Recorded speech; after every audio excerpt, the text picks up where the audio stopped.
esse aqui acabou ficando um tema para mim, que é um tema que causa muitas dúvidas, né? Que é a flexibilização de carga horária. Eu sou muito antiga na rede, e aí esses termos eles vêm se modificando. O que é diferente de flexibilização para redução? A gente, quando reduz, a gente tem um pressuposto de que aquilo é ad eterno. Reduziu e aquela pessoa vai viver, né, na escola enquanto estiver com aquela carga horária. O porquê que a gente chega a essa possibilidade de uma flexibilização? Quando a gente pensa nas diferenças, a gente entende que cada um também tem um processo de adaptação no ambiente escolar. Então, muitas vezes o nosso estudante, quando chega, ele ainda não consegue permanecer em horário integral. E essa observação não somos nós que fazemos, são vocês. Existe o direito garantido por lei dele estar na escola, mas a gente também observa que a carga horária integral para aquele sujeito ainda não é possível. Então, a gente pensa o quê? Nessa flexibilização.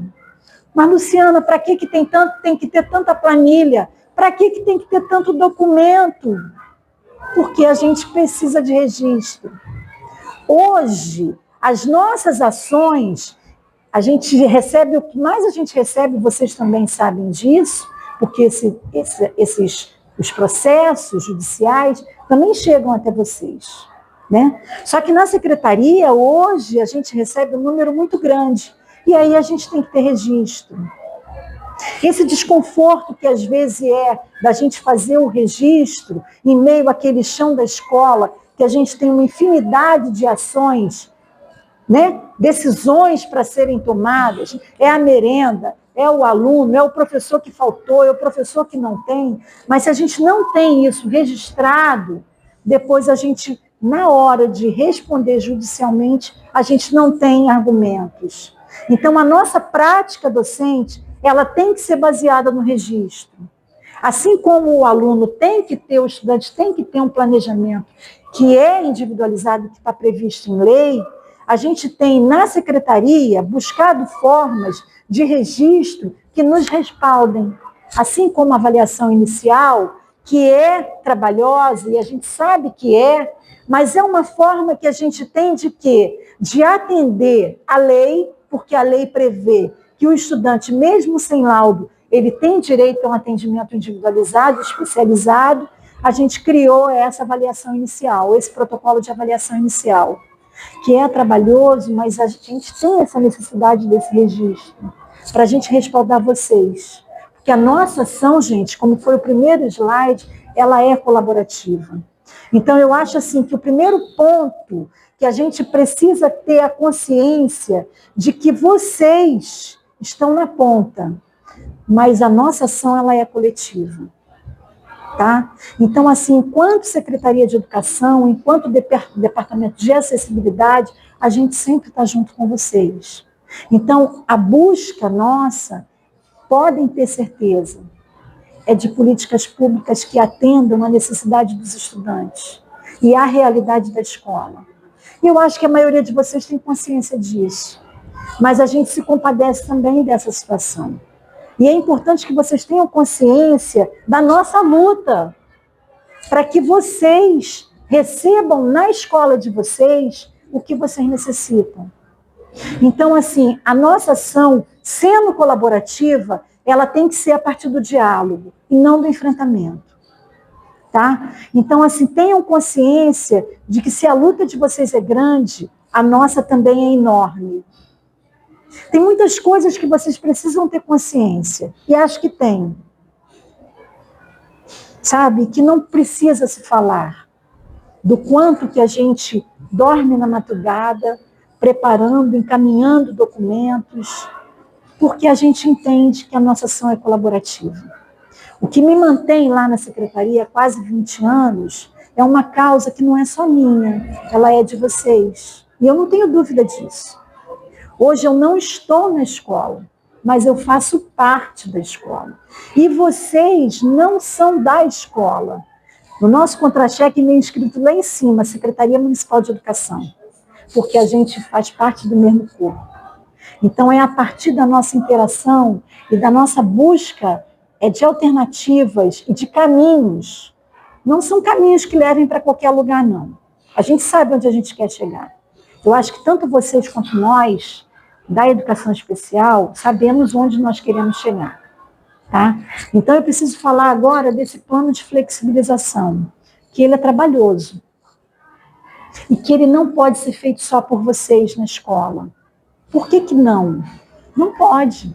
A gente precisa estar junto, porque na hora do respaldo legal, a gente tem ali vários documentos que a gente vai preenchendo, são termos de visita, são documentos ali dos registros do que acontece no dia a dia, que a gente vai precisar dar conta.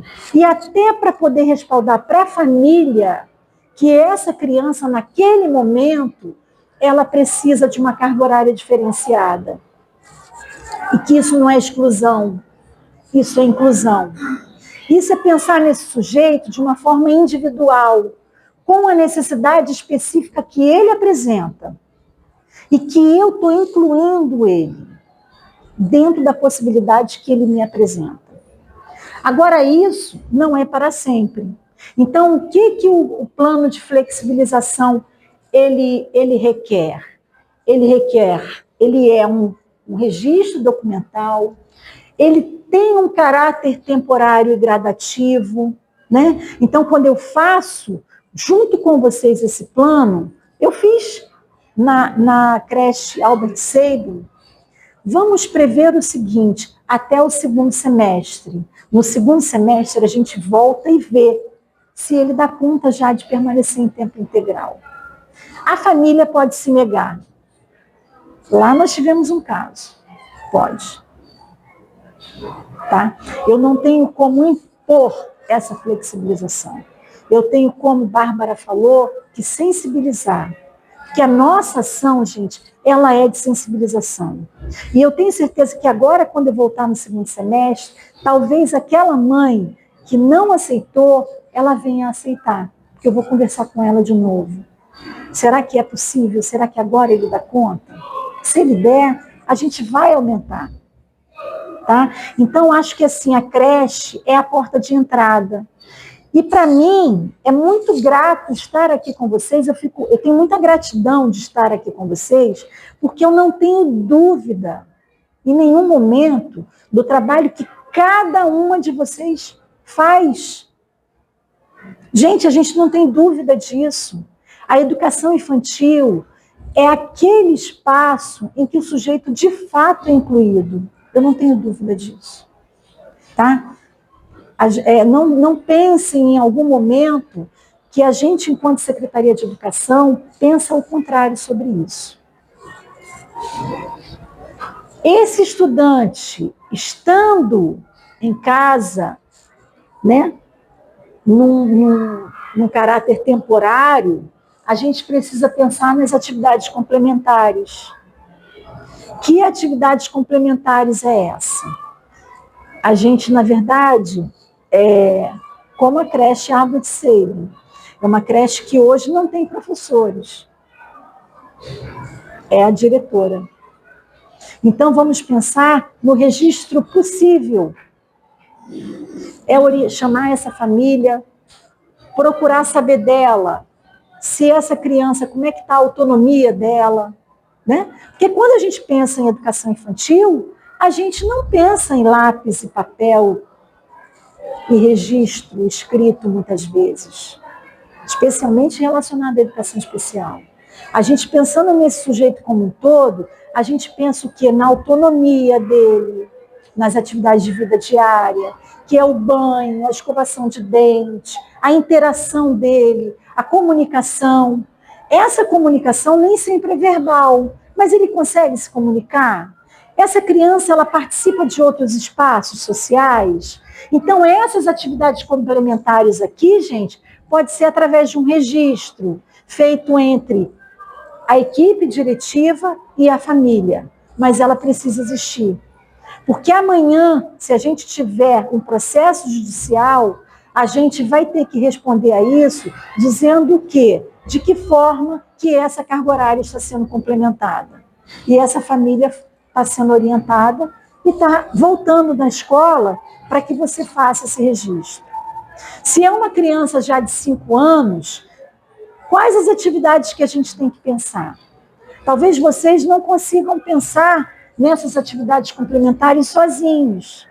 E aí a gente está lá para poder pensar com vocês de que forma que a gente pode propor essas atividades complementares. Certo? A gente tem que pensar se esse estudante passou pelo plano de flexibilização, a gente precisa de um monitoramento contínuo. Não vai ser para sempre. Então, agora, no segundo semestre, eu volto na creche para poder estar pensando com ela. Tá, gente? Não façam isso sozinhos. Não façam. A gente precisa fazer junto. E eu até tenho falado muito lá na minha equipe da necessidade da gente estar chamando a supervisão escolar, a equipe da educação infantil, né? Para que a gente faça isso juntos. Porque muitas vezes eu tenho uma ideia, você tem outra, e a gente vai compor um planejamento, uma possibilidade para esse estudante que até então não tinha sido pensada. Nós temos que evitar as práticas capacitistas. O que eu estou falando com isso, gente? De antemão, recebi esse sujeito, tem um laudo médico que fala assim, que essa pessoa não tem praticamente condição de aprender nada, pelo laudo. Pelo que eu vejo, aquele sujeito que não movimenta nenhuma parte do corpo, só mexe os olhinhos. E aí, de antemão, eu já subjugo que esse sujeito não tem um potencial de aprendizagem, não tem um potencial de participação no ambiente escolar, de interação com os coleguinhas. E isso é uma prática capacitista. Quando eu vou imputar naquele sujeito, barreiras que não são dele, mas que são nossas. Que a Lei Brasileira de Inclusão, o que ela diz para a gente? Que as barreiras não estão naquele sujeito, está na sociedade, que não permite condições de acesso para esse sujeito. Difícil, como a diretora ali falou, difícil muitas vezes. Porque muitas vezes nós também não estamos preparados. Aquela equipe também não está preparada para receber esse sujeito. Que são tantos os outros problemas que a gente tem. Então, assim, é através do diálogo, é através da formação que a gente vai encontrar saídas. Porque talvez a prática que a gente está propondo, pode ser que ela esteja muito engessada. Isso é real, gente. Eu sou professora de sala de aula. Eu estou na secretaria, mas assim, durante muitos anos estive em sala de aula. E hoje estou em sala de aula